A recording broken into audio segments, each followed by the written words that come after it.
Welcome to Create to Liberate. I'm Anissa. Today's video is about feeling into your future now. So oftentimes in the manifestation world, people talk about the importance of manifesting from a very visual way, from a very material way. But the most important aspect of manifestation is feeling, the ability to feel into the future that you desire. And I've personally gotten to a point where I'm not even able to think about things, places, people. The specificity isn't clear to me, but the feeling is. The desire to feel more regularly in certain emotional states is very front of mind to me. And so for those who know that maybe this world of illusions isn't worth feeding into so much, but really prioritizing your inner state more highly and actually being able to have circumstances that allow you to have that inner state more regularly is something that you desire for yourself and maybe others. As always, I share wisdom from my own lived experience, as I believe we're all each other's mirrors. We provide a mirror to each other to be able to see ourselves more clearly and ideally empower each other. If you enjoyed this video, hit the like button, subscribe to this channel. If you're listening on audio, leave a quick review. It takes nothing. Also, it's like less than 1% of people leaving reviews. So why is visualization not enough? The most important piece to having the things that you desire in your life is embodying their existence, to get into the feeling state, to use our emotions, which are energy in motion. Our energy in motion towards an intensity that we truly desire is more powerful than seeing something and thinking that's what you want and coming from a very mental, cerebral place around the desires that you have. And I've gone through phases for myself personally of being in manifestor consciousness. There's kind of the progression that Michael Beckwith shares in a lot of his teachings, and it's moving from a victim consciousness into manifestor consciousness, then into channel consciousness, and then into creator consciousness. I hope that you all can move into creator state of consciousness in this lifetime. It's kind of like Buddha consciousness, Christ consciousness, oneness consciousness, and regularly exist there to be at a state of heaven on earth rather than postponing that for some afterlife experience. Really, the ability to be that more regularly here is so powerful. And that state of oneness is the state of feeling. It's the state at which you are able to see the love in everything. You're able to have a level of neutrality within your body at times. You're able to pull from a deep reserve of love that comes through you. You're able to see things clearly in the material world. So it's a very empowered state to be in, but many of us just want to get the things in life that we desire. Working in the material world, so being in manifestor consciousness, the important piece with this is not just knowing what you want, right? Some person is like, I want a trip to Bali. I want to meet my husband. I want this. But what does that mean to you? What is the feeling and the emotional state behind that? If you do not have that clarity, then it doesn't even matter. So I'll get into personally how this became relevant to me this week. I was definitely clear in meeting somebody that the desired future that I want is something that I have to hold on to regardless of if a person inserts into the picture or not. The desired feeling state that I desire is important regardless of if I have certain outcomes or not. It's an internal state of maturity that I'm desiring in this stage of life, and continuing to move closer to that with a state of hope and true passion behind it. And it's hard when you don't know the specificity. You cannot visualize it. You might be able to call in a rough outline, this certain feeling of soothing. You desire this certain energy that you experience maybe when you're at these places, and how can you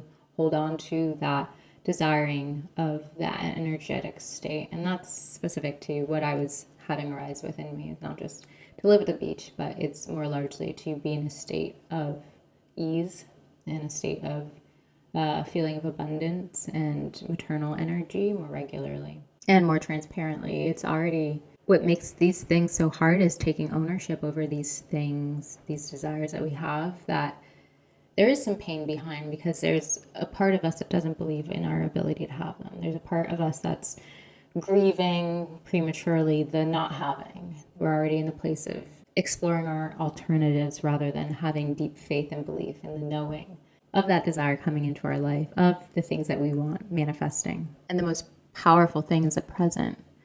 We can't have all of that congestion and expect the manifestations to really come forward, because that means that in some ways we're not taking actions towards our true beliefs. We're already starting to discount ourselves and our desires and find alternative pathways rather than really sticking to the highest desire. Our current emotional state shapes our magnetic field, our energetic field.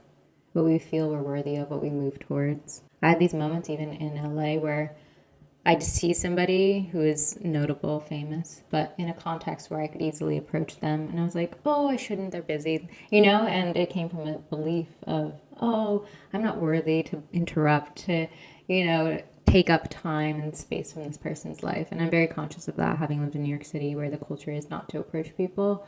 But these were definitely settings at which people looked at me, smiled, and it was a deep invitation for me to connect with them. And I was like, no, I shouldn't. And there's so many moments like that where we block our blessings, we block opportunities for people to enter our lives, to have the things that we desire, to recognize the abundance that we have in the present, to appreciate and hold on to what we do have, which reinforces the state that we can have more of what we desire since we're already yielding and holding so much goodness. So how do you focus on making that clarity within yourself to truly believe in your desires, have faith in your desires, feel like you're making positive momentum towards your desires? Well, you have to do the clearing of everything that's blocking you from that belief, right? It takes some time to sit in the shadows and actually sit with the parts of us that are doubting ourselves, the worry, the fear, the insecurity.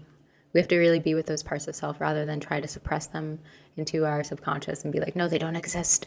I will have $1 million. It's like, no.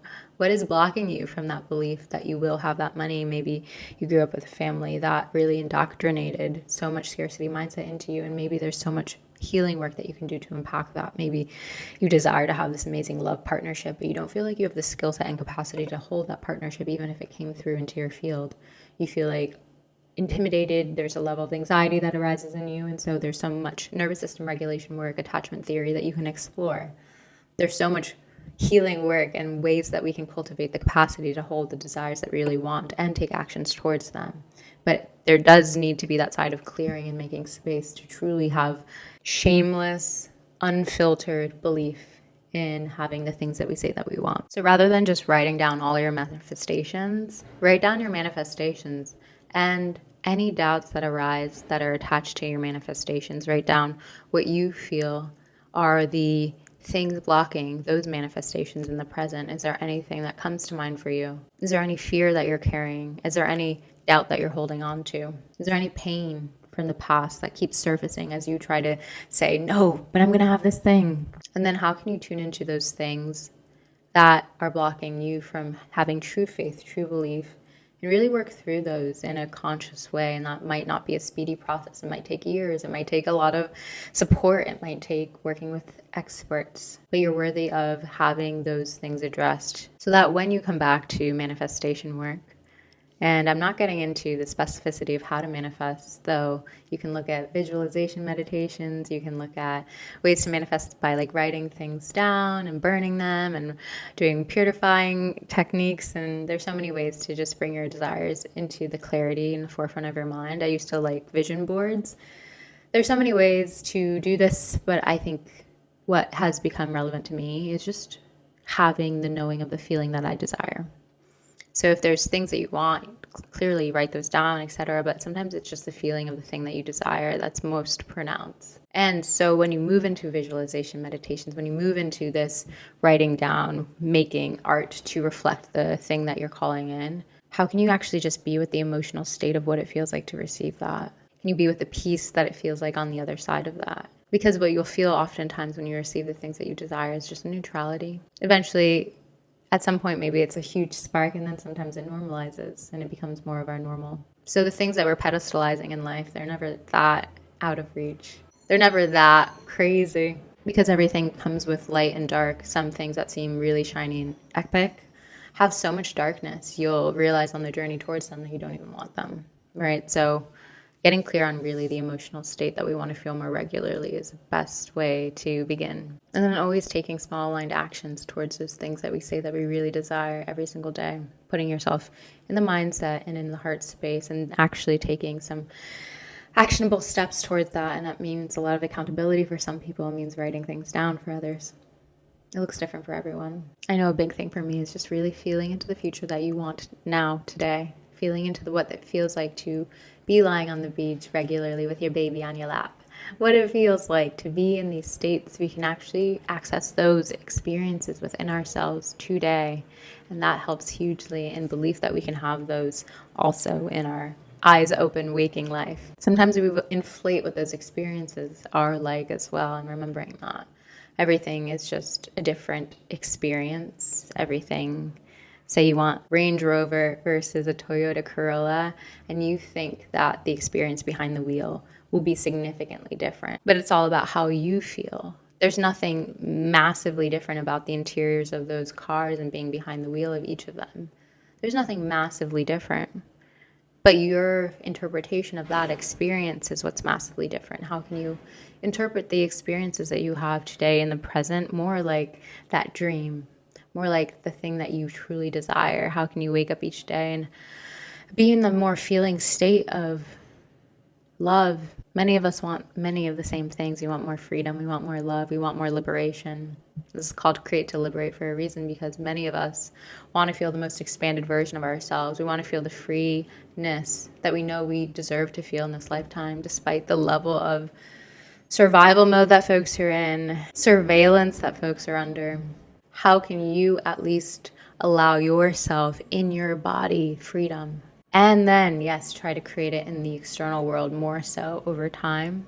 Try to create that for your family. Try to create that for your neighbors, for your friends and loved ones. Now is a really exciting era at which more people want more freedom, but we also hope for the freedom of more people because we're all interconnected and more people are waking up to the feeling state of that. It used to be exciting to just think about having your own sovereign life. And now we realize that sovereignty has to be a collective experience for it to be felt. Other people's suffering is felt by us. The collective unconscious is seeping into our dreams every single night.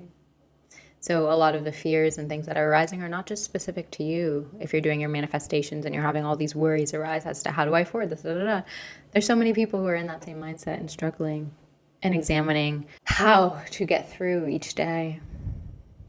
How can you be the one who figures things out and then helps others along that journey? Your present, your today can be so rich. Your present, your today can feel so rich with love, freedom, expansiveness. How can you start to clear the things that are blocking you from the belief of that possibility? How can you step more into your wholeness, into your worthiness today? How can you affirm to yourself? And that might mean, yes, literally affirmations to yourself regularly. When you hear any kind of chatter that's taking you away from that truth in your mind, noise, maybe that means you have to regularly practice meditation so you can be aware of the thoughts that are arising in your head that are not supportive. They're not the truth. They're just a story. How can you tell yourself better stories about this existence? You're deeply worthy of your manifestations, your deep desires. Your emotions deserve to be honored in this lifetime. And if you do not experience the material things that you thought that you wanted, assume that sometimes that is a blessing as well. I've definitely had that made clear for me in this lifetime, clinging to material desires that created more suffering than joy. And in releasing them and surrendering, actually receive the thing that I desire. One of those things was being here with you. Thanks so much for tuning into this video. If you enjoyed it, hit the like button, subscribe to this channel. If you didn't, awesome. Thanks for sticking around to the end. You can find this on Spotify, Apple Podcasts, etc. Sending you so much love in the days ahead, so much more feeling of the ability to have the things, to have the feeling state, to have the emotional, internal freedom, liberation that you deserve. I appreciate you being here.